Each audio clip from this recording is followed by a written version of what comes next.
Hello everyone. Now we are going to discuss a special view of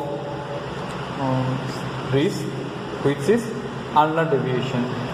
So in wrist PA and lateral, if we found any fracture on the scaphoid or near the scaphoid, then to evaluate it further, we will have to do a special view for scaphoid, which is known as ulnar deviation.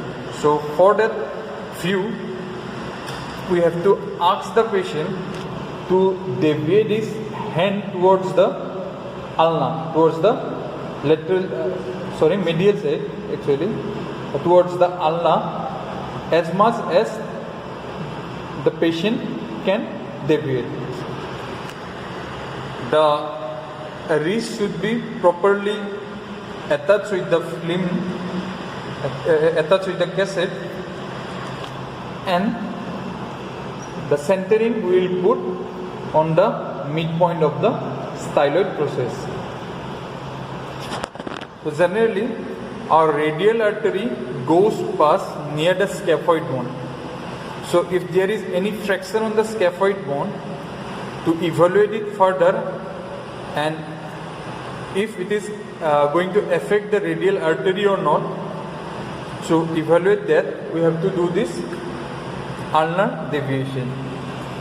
So the exposure factor will be same as wrist PA, which is 50 kbp and 10 ms in manual radiography, and in computerized radiography 40 kbp and 10 ms.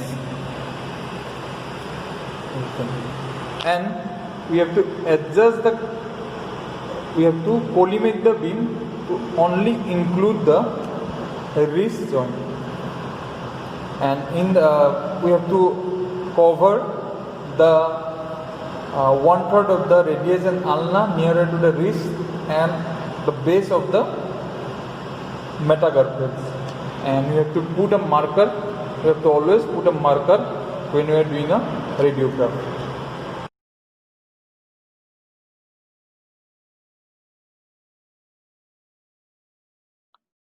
So this is the view of ulnar deviation. After the radiograph, we will get a film like this in ulnar deviation view. So as we have told you earlier, we do the ulnar deviation for the scaphoid bone. So if there is any suspected fracture or any pathology on scaphoid bone, then to see the scaphoid bone and its joint spaces, we do this ulnar deviation view. As you can see, in ulnar deviation, all the metacarpals are slightly deviated and ulna is slightly deviated to the lower side. And you can see the ulnar styloid process, radial styloid process clearly, and the joint space also. And we can differentiate the scaphoid bone clearly out here. If there is any pathology, we can differentiate it. It is not superimposed on other bones. But in general PA view, the scaphoid is superimposed on the trapezium and lunate also, and the joint space is not clearly visible.